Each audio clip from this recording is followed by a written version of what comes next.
हर हर महादेव दोस्तों। 22 अगस्त 2025 भाद्रपद शुक्रवार चतुर्दशी तिथि के दिन एक हल्दी दीपक से कर लेना, यह एक उपाय होगी।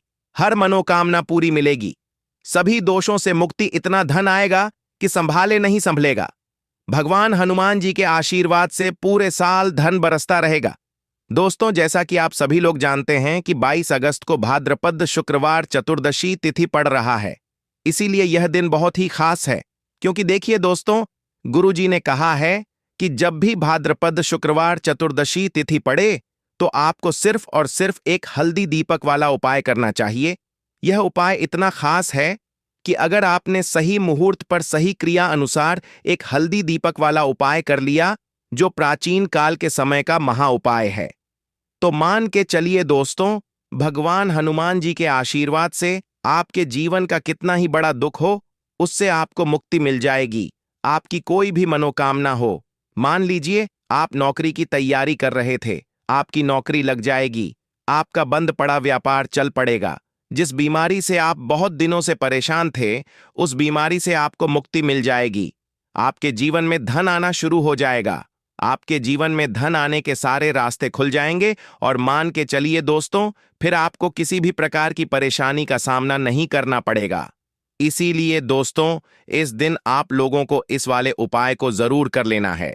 भले ही आपने पूरे साल भर इस उपाय को ना किया हो, पर अगर आपने इस भाद्रपद शुक्रवार चतुर्दशी तिथि के दिन अगर इस वाले उपाय को कर लिया, तो आपको इस उपाय को करने का वह फल मिलेगा जिसकी आपने कभी कल्पना भी नहीं करी होगी। इसीलिए आप लोग इस एक हल्दी दीपक वाले उपाय को एक बार जरूर कर लेना, ताकि आप लोगों के हाथ से यह मौका ना जा सके और आपको इस उपाय को करने का फल मिल सके। दोस्तों, यह उपाय पंडित जी ने अपनी अभी की ही शिव महापुराण की कथा में बताया है, जो इस उपाय को आज हम आपको बहुत अच्छे से समझाने वाले हैं। इस वीडियो को देखने के बाद इस उपाय को समझने के लिए आपको कोई और वीडियो को देखने की जरूरत नहीं पड़ेगी। तो चलिए दोस्तों, उपाय को शुरू करते हैं। उससे पहले हे भगवान हनुमान, आपके इस वीडियो को जो भी लाइक और चैनल को सब्सक्राइब करें, उसके जीवन में कभी दुख दर्द मत आने देना। साथ ही साथ कमेंट बॉक्स में 5 ओम नमः शिवाय जरूर लिखें, ताकि भगवान हनुमान जी की कृपा आप सभी को प्राप्त हो सके। इसी के साथ मैं आप सभी को बता दूं कि आप लोग वीडियो को पूरा नहीं देखते हो, को काट काट कर देखते हो और गलत गलत उपाय को कर लेते हो, तो आपसे निवेदन है कि वीडियो को पूरा जरूर देखें। देखिए दोस्तों, यह भाद्रपद शुक्रवार चतुर्दशी तिथि का दिन यह इतना खास होता है, इतना महत्वपूर्ण होता है। देखा गया है कभी कभी बड़े बड़े पूजा पाठ अनुष्ठान से जो मनोकामना पूर्ण नहीं होते, वह भाद्रपद शुक्रवार चतुर्दशी तिथि के दिन एक छोटे से उपाय करने से ही आपकी मनोकामना पूर्ण हो जाती है। और बहुत सारे लोगों ने इस उपाय को किया भी है और उनको इस उपाय को करने का फल भी जरूर मिला है। अगर आप लोग भी इस उपाय को करना चाहते हैं, तो आप इस उपाय को पहले अच्छे से समझ लेना, सुन लेना, उसके बाद करना। आपको इस उपाय का फल जरूर मिलेगा। और इस उपाय को कर लेने से आपके घर में चाहे किसी भी प्रकार की दुख और समस्या क्यों ना चल रही हो, आपको उसका कारण भी नहीं पता है कि भाई यह समस्या किस कारण से चल रही है, उसका कुछ भी कारण हो सकता है, जैसे पितृदोष हो सकता है या किसी भी तरह का मंगल दोष भी हो सकता है। तो इस दिन आप लोगों को यह वाला उपाय कर लेना है। यह एक ऐसा उपाय है जिस उपाय को अगर किसी विशेष दिन पर किया जाए, तो भाई उस विशेष दिन का जो है वह तो हमें मिलता ही मिलता है। पर हमने उस दिन पर इस एक हल्दी दीपक वाले उपाय को किया है, तो हमें उससे भी बड़ा फल मिलता है, और फल बहुत जल्दी मिलता है, क्योंकि आप इस उपाय को बहुत ही बड़े और विशेष दिन पर कर रहे हो। तो चलिए अब उपाय के बारे में बात करते हैं। लेकिन उससे पहले आप लोगों को यह जानना आवश्यक है कि आखिर यह उपाय किस समय करना है, किसको करना है और कैसे करना है। तो चलिए हम आगे आपको वीडियो में एक एक करके बता देते हैं। तो दोस्तों, इस एक हल्दी दीपक वाले उपाय को हमें इस भाद्रपद शुक्रवार चतुर्दशी तिथि के दिन कैसे करना है, किसको करना है, किस समय करना है और कहां पर करना है, ये सारे सवालों के जवाब आपको इस वीडियो में मिल जाएंगे। और जो यह वीडियो देखेगा भाई, उसको एक हल्दी दीपक वाला उपाय जरूर करना चाहिए, क्योंकि इस दिन शत्रुओं और किसी भी दोष, किसी भी बीमारी से मुक्ति पाने के लिए एक हल्दी दीपक का बहुत ही बड़ा और विशेष महत्व होता है। और जब बात आ जाए एक हल्दी दीपक की, तो यह सोने पर सुहागा वाली बात हो जाती है और यह एक बहुत ही बड़ा उपाय हो जाता है। अब दोस्तों, इस एक हल्दी दीपक वाले उपाय को आखिर करना किसको है, सबसे पहले हम लोग वह बात जान लेते हैं। तो देखो, घर की जो बड़ी माताएं बहनें होती हैं, उन माताओं बहनों में से कोई भी एक बड़ी माता बहन इस वाले उपाय को कर सकती है। और दोस्तों, अगर आप चाहें तो अपने घर में से सभी सदस्यों को भी इस उपाय को करवा सकते हैं। अगर किसी व्यक्ति की खुद की कोई मनोकामना है, खुद की कोई दुख और परेशानी है जो कि वह अपने लिए ही करना चाहता है, इस वाले उपाय को तो वह खुद अपने लिए भी कर सकता है। बाकी अगर कोई घर में से ऐसा है जो कि अपने पूरे घर परिवार की सुख और शांति के लिए यह वाला उपाय करना चाहता है, तो भाई वह भी कर सकता है। उसमें भी कोई दिक्कत वाली बात नहीं है। कहने का मतलब यह है कि इस उपाय को हर एक सदस्य भी कर सकता है और पूरे घर परिवार के सदस्य के लिए घर की बड़ी माताओं बहनों में से कोई एक माता बहन भी कर सकती है। माताएं बहनें अगर घर में उपस्थित ना हो या वह यह वाला उपाय न कर पा रही हो, तो फिर घर का कोई बड़ा सदस्य भी इस एक हल्दी दीपक वाले उपाय को कर सकता है, चाहे फिर वह पुरुष ही क्यों ना हो। उसमें कोई भी दिक्कत वाली बात नहीं है। अब दोस्तों, एक हल्दी दीपक वाले उपाय को हमें करना कहां पर है? देखो, इस उपाय को हमें मंदिर में ही करना है। बहुत सारे लोग प्रश्न करते हैं, हर एक उपाय को करते समय क्या हम इस उपाय को घर पर या मंदिर में कर सकते हैं? देखो, तो इस वाले उपाय को आप मंदिर पर करोगे तो अच्छा रहेगा, घर में नहीं करना है इस वाले उपाय को। उसके बाद में दोस्तों, जो अगला प्रश्न निकल कर आता है वह यह आता है इस उपाय को लेकर कि आखिर इस उपाय को हमें किस समय करना है, सुबह के समय करना है कि शाम के समय करना है? तो देखो, इस वाले उपाय को आप लोग सुबह के समय भी कर सकते हो और शाम के समय प्रदोष काल में भी कर सकते हो।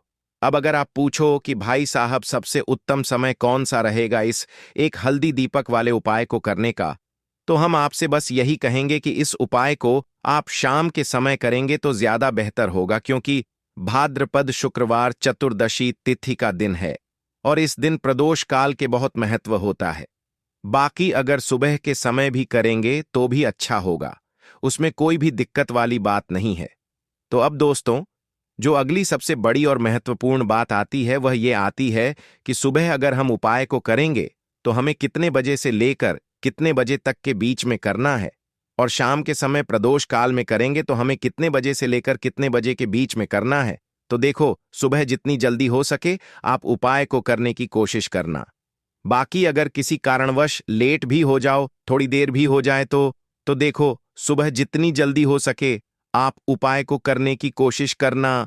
बाकी अगर किसी कारणवश लेट भी हो जाओ, थोड़ी देर भी हो जाए, तो 10 या 11 बजे तक भी आप उपाय कर लेना, पर 22 बजे से ज्यादा देरी ना हो। ठीक है, इस बात का ध्यान रखना। उसके बाद में दोस्तों, अगर शाम के समय प्रदोष काल की बात करें, प्रदोष काल का जो समय होता है वह शाम के 6 बजे से शुरू हो जाता है। मतलब शाम के 6 बजे से लेकर 7 बजे के बीच का जो समय होता है, यह समय प्रदोष काल का समय होता है। इस उपाय को 7 बजे या 8 बजे के बीच में भी कर सकते हो।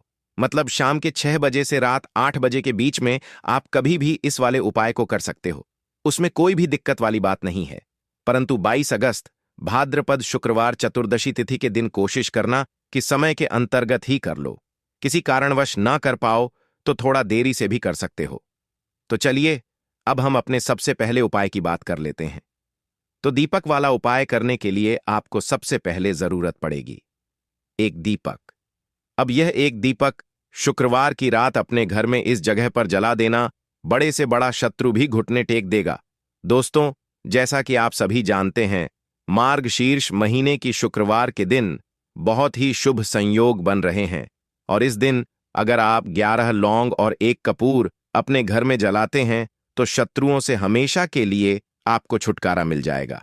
अब देखिए, किसी भी व्यक्ति के जीवन में जब शत्रु से परेशान करते हैं तो वह व्यक्ति अपने जीवन में दुखों से बहुत परेशान हो जाता है। शत्रु हमेशा कुछ ना कुछ ऐसा करवाते हैं जिसके बाद नजर दोष लगती है और अच्छा खासा काम भी बिगड़ने लगता है, व्यापार में मदद आने लगता है, लोगों की तबीयत खराब होने लगती है। जरूरी नहीं है कि सामने वाला व्यक्ति जैसा दिखता है वैसा हो। देखिए, बहुत सारे लोग हैं जो बहुत अच्छे होते हैं, है ना? लेकिन कुछ लोग ऐसे होते हैं जो कब आपके शत्रु बन जाते हैं, आपको खुद भी पता नहीं चलता है। एक तो वह शत्रु होते हैं जो सामने से सीधे सीधे हम पर वार करते हैं, है ना? एक शत्रु ऐसे भी होते हैं जो कि पीठ पीछे कुछ होते हैं और सामने से कुछ होते हैं, है ना? ना, तो ऐसे शत्रु होते हैं गुप्त शत्रु, और ऐसे शत्रुओं से हमेशा आपको बचकर रहने की जरूरत होती है। आप अपने शत्रुओं को शांत भी कर सकते हैं और इस उपाय को करने से आपको शत्रुओं से छुटकारा भी मिल जाएगा। लौंग जो होती है, यह शिविर शक्ति का स्वरूप होती है, और आप सभी जानते हैं कि महादेव जिसके साथ हो ना, साक्षात काल भी आकर उसका कुछ बिगाड़ नहीं पाता है। अच्छा, शुक्रवार का जो दिन होता है यह इतना उत्तम होता है कि आप इस दिन अपने पितरों को प्रसन्न कर सकते हैं, धन प्राप्ति के लिए उपाय कर सकते हैं और शत्रुओं से भी छुटकारा पा लेते हैं। जब 11 लौंग का उपाय और एक कपूर का उपाय अपने घर पर करते हैं तो बात कर लेते हैं। सबसे पहले उपाय की, जो कि पितरों को प्रसन्न करने के लिए है। देखिए, पितृ जब किसी से नाराज हो जाते हैं, ना तो उस व्यक्ति के जीवन में बीमारियां, दुख, धन की समस्याएं लगातार बढ़ती हैं, तो कोशिश करें कि हमेशा अमावस के दिन आप अपने पितरों को प्रसन्न करने के लिए उपाय करें। अच्छा, पितृदोष अगर घर में जरा सा भी होता है ना, तो सबसे ज्यादा कष्ट जो आता है वह बच्चों के जीवन पर आता है। बच्चों का मन पढ़ाई में नहीं लगता है, उन्हें आसानी से जीवन में सफलता नहीं मिलती है। बहुत सारे लोगों के यहां संतान को लेकर बहुत समस्याएं होती हैं कि संतान नहीं हो रही है ना? तो पितरों को प्रसन्न करने के लिए आपको इस दिन क्या करना है कि सूर्य भगवान को अर्घ देना है। तो थोड़ा सा तांबे का लोटा अगर हो तो तांबे के लोटे में जल भर लें, वरना किसी भी लोटे में आप जल लें। उसके अंदर आपको क्या करना है, थोड़े से अक्षत के दाने डालने हैं, थोड़े से चावल के दाने, थोड़ी सी किसरी डाल लें। अगर लाल फूल है तो लाल फूल डाल लें और सूर्य भगवान को अर्घ दें। अगर भी आप जल चढ़ा देते हैं, अर्घ दे देते हैं, तब भी आपके घर से पितृदोष दूर होता है।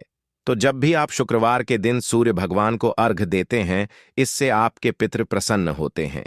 साथ ही साथ अगर आप कर सकते हैं तो पीपल का जो पेड़ होता है, इनमें भी हमारे पितरों का वास माना जाता है। तो आपको क्या करना है कि एक लोटे में या किसी भी बर्तन में आपको जल लेना है, उसमें थोड़े से आपको काले तिल के दाने डालने हैं, काला तिल डालना है। साथ ही साथ आपको क्या करना है, थोड़े से मिश्री के दाने डालने हैं, गुड़ भी आप यहां पर डाल सकते हैं। अब यह मीठा जल आपको पीपल के पेड़ में चढ़ाना है। आपके घर के आसपास जहां भी पीपल का पेड़ हो, आप शुक्रवार के दिन सुबह के समय में पीपल की जड़ में यह मीठा जल चढ़ाएं और अपने पितरों से क्षमा याचना करें। साथ ही साथ दीपक अगर आप लगा सकते हैं तो पीपल के पेड़ के नीचे आपको दीपक जरूर से शुक्रवार के दिन शाम के समय में लगाना चाहिए। पितरी आपके हमेशा प्रसन्न रहेंगे और कभी भी पितृदोष की वजह से घर में कोई दुख और कष्ट नहीं आएगा। तो बहुत ही उत्तम सा यह उपाय है जो कि पितरों को प्रसन्न करने के लिए है, और जीवन के दुख कष्ट जो हैं वह बहुत जल्दी दूर होते हैं जब आप हमेशा अपने पितरों को प्रसन्न रखते हैं। तो चलिए अब बात कर लेते हैं 11 लौंग और एक कपूर घर में किस जगह पर जलाना है, और इस उपाय को करने से कैसे आप अपने शत्रुओं से छुटकारा पा सकते हैं। शत्रु कभी आपको परेशान नहीं करेंगे। शत्रु चाहे कैसे भी हो, सामने से कोई व्यक्ति शत्रु है या गुप्त शत्रु है, हर प्रकार के शत्रु जो है यह शांत हो जाएंगे और चाहकर भी आपका कुछ बिगाड़ नहीं पाएंगे। तो देखिए, उपाय को करने के लिए आपको 11 साबुत लौंग लेनी है। एक भी लौंग खंडित ना हो, टूटी हुई ना हो। एक छोटा सा कपूर का टुकड़ा लेना है, जिसे कि कपूर की टिकिया भी बोलते हैं। एक कोई भी यहां पर मिट्टी का दीपक ले लें या पीतल का बर्तन ले लें, उसके अंदर 11 लौंग रखेंगे, एक कपूर रखेंगे, थोड़ा सा देसी घी इसके ऊपर से आप डाल देंगे। अब यह आपको शुक्रवार के दिन रात के समय में, ठीक है ना, जब सूर्य अस्त हो जाता है, उसके बाद किसी भी समय आपको अपने घर में जलाना है और इसका धुआं पूरे घर में अच्छे से दिखाना है। जितने भी कमरे हैं, जितने भी रूमर्स हैं, बरामदा, आंगन, ठीक है ना, बालकनी, जो भी आपके घर में है, सभी जगह पर आपको इसका धुआं अच्छे से दिखाना है और साथ ही साथ आपको महादेव का ध्यान जरूर करना है। देखिए, जब भी आप अपने घर में यह लौंग और कपूर शुक्रवार के दिन जलाते हैं, सबसे पहले तो शत्रुओं से छुटकारा मिल जाता है। कोई भी शत्रु कुछ भी करता है, वह आपके घर तक चीज नहीं पहुंचती है, आपका कुछ नहीं बिगड़ता है। दूसरी चीज कि जब भी लौंग और कपूर आप जलाएंगे, आपके घर पर कोई संकट नहीं आता है, आपके धन पर कोई संकट नहीं आता है, घर में कोई परेशानियां नहीं आती हैं और हमेशा आपके घर में सकारात्मक ऊर्जा बढ़ती है, पॉजिटिव एनर्जी बढ़ती है, जिसके बाद आपके घर में धन की देवी माता लक्ष्मी वास करती है। लौंग और कपूर जिस घर में कोई भी व्यक्ति जलाता है, विशेषकर शुक्रवार के दिन, तो ऐसा समझ लीजिए इसके बहुत चमत्कार हैं, बहुत ज्यादा लाभ है। तो कोशिश कर कि शुक्रवार के दिन रात के समय में किसी भी समय आप अपने घर में 11 लौंग और 1 कपूर जरूर जलाएं। शत्रु जो हैं वह घुटने टेक देंगे और आपका कुछ नहीं बिगाड़ पाएंगे। साथ ही साथ धन की वर्षा भी घर में होगी और धन से जुड़ी जितनी भी समस्याएं आपके जीवन में आ रही हैं, बहुत तेजी के साथ आपके जीवन से दूर होती चली जाएंगी। तो चलिए अब बात कर लेते हैं अपने तीसरे उपाय की। और तीसरा उपाय है धन वर्षा के लिए और धन को बढ़ाने के लिए। बहुत सारे लोगों की यह समस्या होती है कि पैसा बढ़ता नहीं है। पैसा तो आता है घर में, लेकिन पैसा बढ़ता नहीं है। या कुछ लोग ऐसे भी हैं जो कहते हैं कि पैसा बढ़ेगा तो तब जब घर में पैसा आएगा, बिल्कुल से पैसा आना बंद हो रहा है। व्यापार दिन पर दिन खराब होता जा रहा है, नहीं समझ आ रहा किसी ने कुछ करा दिया है, या फिर घर में कुछ ऐसा है, वास्तु दोष है, नजर दोष है, जिसकी वजह से घर में तरक्की लोगों की नहीं हो रही है। ठीक है ना? बिल्कुल, व्यापार धंधा सब बेकार होता चला जा रहा है। जो भी व्यापार कर रहे हैं उसमें लगातार घाटा हो रहा है। तो यह उपाय आप करिए शुक्रवार के दिन और फिर इसका चमत्कार खुद देखिए। चाहे व्यापारी हैं, आप कोई बिजनेसमैन हैं, दुकान है, आपकी हर प्रकार के काम में लाभ ही लाभ मिलता है। जब इस उपाय को आप करते हैं, आपको क्या करना है? 2 फूल वाली लौंग लेनी है, 1 लाल फूल लेना है, गुलाब का फूल भी आप यहां पर ले सकते हैं। उसी गुलाब के फूल में यह 2 फूल वाली लौंग रख देनी है। 1 देसी घी का दीपक आपको जलाना है, लंबी बाती का। अब यह दोनों चीजें लेकर अपने घर के मंदिर में आपको बैठ जाना है शाम के समय में।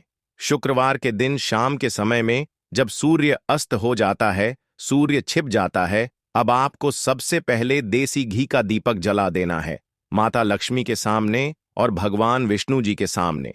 ठीक है ना? एक देसी घी का दीपक जला देंगे और जो लौंग और फूल आपने लिया है, यह अपने सीधे हाथ में आप रख लेंगे। अब आपको माता लक्ष्मी से अपने जीवन की समस्याओं को कहना है कि मेरा काम नहीं चलता है, मेरा व्यापार अच्छे से नहीं बढ़ता है, मेरा धन नहीं बढ़ रहा है, मेरे पैसे में बढ़ोतरी नहीं हो रही है। जो भी दुख है, जो भी पैसे को लेकर समस्याएं जीवन में है, सब कुछ आपको माता लक्ष्मी और श्री हरि विष्णु से कह देना है। ठीक है ना?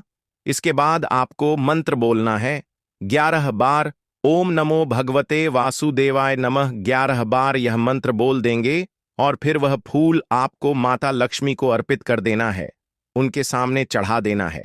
चाहे मूर्ति है आपके घर में, माता लक्ष्मी की कोई भी तस्वीर है, प्रतिमा है, फिर आपको क्या करना है कि अपने घर के मुख्य दरवाजे पर भी 2 दीपक जरूर जलाने हैं, बाहर की तरफ शुक्रवार के दिन। फिर देखिए आपके घर में कैसे पैसा आता है और धन बढ़ता चला जाता है। अब अगले दिन आप क्या करेंगे? जो फूल और लौंग आपने माता लक्ष्मी के सामने चढ़ाई थी, ठीक है ना, तो फूल तो आप किसी भी पेड़ पौधे के अंदर डाल देंगे। जो 2 लौंग आपने चढ़ाई हैं, उसे आप हमेशा अपने पास रखेंगे, अपने पर्स में रखेंगे। पर्स में पैसे रखते हैं या किसी भी चीज में आप अपने पास पैसे रखते हैं, बस वहीं पर आपको अपनी जेब में अगर रखते हैं तो जेब में रखेंगे, ठीक है ना। लेकिन ये 2 लौंग किसी भी कपड़े के अंदर रख के, किसी भी चीज के अंदर रखकर आपको अपने पास हमेशा रखनी है। कोई भी नजर दोस्त परेशान नहीं करेगी, पैसा हमेशा घर में आएगा और हमेशा आपके जीवन में सुख समृद्धि बढ़ती चली जाएगी। तो शुक्रवार के दिन इन अचूक उपायों को जरूर करें और इनका लाभ जरूर उठाएं। तो अब बात कर लेते हैं अपने अगले और महत्वपूर्ण उपाय की। तो दोस्तों, इस उपाय को करने के लिए सुबह होने से पहले उठ जाना है, घड़ी मत देखना। जब नींद अपने आप टूट जाए वही समय ठीक होता है। सबसे पहले जमीन पर पैर रखने से पहले मन में बोलना है, आज जो करूंगा वह सिर्फ अपने भाग्य को ठीक करने के लिए करूंगा।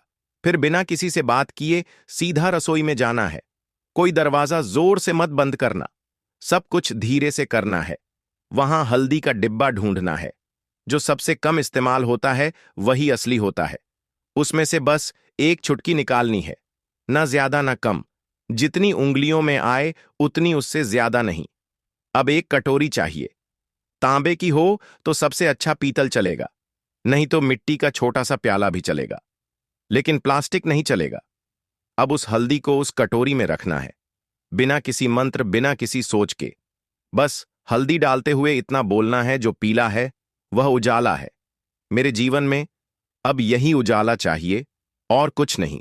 अब एक सफेद कपड़ा ले लो, रुमाल हो या धोती का किनारा साफ हो, बस इतना जरूरी है। अब चुपचाप घर से बाहर निकल जाना है, किसी से पूछना नहीं, बताना नहीं। सीधे उस जगह जाना है जहां घास उगती हो, कोई मंदिर का पिछवाड़ा, कोई खाली मैदान, कोई तुलसी के पास की मिट्टी, कहीं भी जहां जमीन ने दूरवा को जन्म दिया हो। अब जमीन पर बैठना नहीं है, बस खड़े खड़े झुककर देखना है और धीरे धीरे दूरवा तोड़नी है। पूरी की पूरी नहीं, बस ऊपर की 3 पत्तियों वाली शाखा, एक नहीं, 2 नहीं, पूरे 21 तोड़नी है। लेकिन हर बार जब तोड़ो तब मन में एक बात बोलनी है, हे गणपति, मेरी अटकी हुई किस्मत को काट दो। हर बार यही 21 बार। अब वह दूरवा रुमाल में लपेट लो और घर लौट आओ। अब जहां सबसे ज्यादा शांति हो वहां बैठो। मंदिर हो तो ठीक, नहीं तो दीवार का वह कोना जहां बचपन में बैठते थे वहां बैठ जाना है। अब कटोरी को अपने सामने रख देना है, दूरवा खोलनी है और एक एक करके सारी दूरवा उस हल्दी में डालनी है और हर बार मन में बोलना है, जो रुकावट है वह अब नहीं रहेगी। फिर उसी कटोरी को अपने दोनों हाथों से उठाना है, आंखें बंद करनी है और एक लंबी सांस लेकर उसे माथे से लगाना है। फिर बिना कुछ बोले, बिना कुछ मांगे, बस 5 मिनट तक मौन बैठना है। वह मौन ही सबसे बड़ी प्रार्थना है। अब उसी कटोरी में थोड़ा सा शुद्ध जल डालना है। अगर गंगा जल हो तो बहुत अच्छा, नहीं है तो भी चलेगा। पानी से हल्दी और दूरवा भीग जाए, बस उतना। अब कटोरी को सिर के ऊपर से 3 बार घुमाना है, पहले दाएं से, फिर बाएं से, फिर एक बार और दाएं से, जैसे कोई अंधेरे का घेरा काट रहा हो।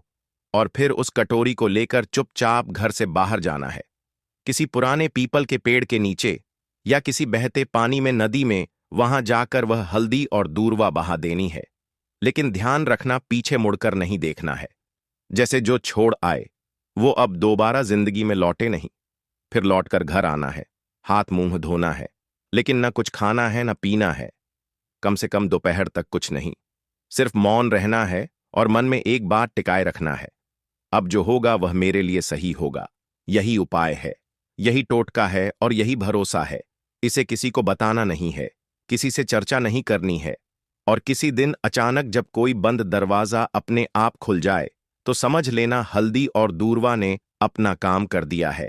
अब जब उपाय पूरा हो गया, जब तुमने चुपचाप हल्दी उठाई, दूरवा तोड़ी, मंत्र नहीं बोला, लेकिन प्रार्थना की, तो समझो कि अब काम उस स्तर पर शुरू हुआ है जहां शब्द नहीं पहुंचते, जहां इंसान की समझ रुक जाती है और जहां से किस्मत की चाल चलती है। मगर दिक्कत यह है कि आजकल इंसान इतना शोर सुनता है कि जब जीवन में कोई बदलाव चुपचाप आता है तो वह उसे पहचान ही नहीं पाता। इसलिए जरूरी है यह जानना कि उस उपाय ने असर करना शुरू किया है या नहीं, और अगर हां तो कैसे। सबसे पहला संकेत, मन की हल्कापन। कोई बड़ी बात नहीं होती, बस एक सुबह उठते हो और बिना वजह मन हल्का महसूस करता है। न कोई बड़ी खुशखबरी मिली होती है, न कोई पैसा वापस आया होता है, लेकिन भीतर से लगता है कि जैसे कुछ हट गया है। कोई बोझ, कोई डर, कोई घबराहट जो महीनों से थी, आज नहीं। यही पहला संकेत है कि उस हल्दी ने अपना रंग फैलाना शुरू कर दिया है और दूरवा ने जो बांधा था उसे काटना शुरू कर दिया है। दूसरा संकेत, वह लोग जो आपको नीचा दिखाते थे अचानक चुप हो जाते हैं। वह जो रोज ताना मारते थे, वह जो आपको नजरअंदाज करते थे, वह जो आपके रास्ते में दीवार बनते थे, अचानक जैसे किसी अदृश्य ताकत ने उनकी जुबान बांध दी हो। वह सामने होते हुए भी आपसे कुछ नहीं कह पाते, और जब आप जाते हो तो उनके चेहरे पर एक झिझक होती है, जैसे वह जानते हो कि अब आप वहीं नहीं रहे। यह दूरवा का काम है जो रुकावटें बिना आवाज के काट देती है। तीसरा, संकेत। रुका हुआ पैसा, अटका हुआ काम अचानक बिना कोशिश के हल हो जाता है। जैसे किसी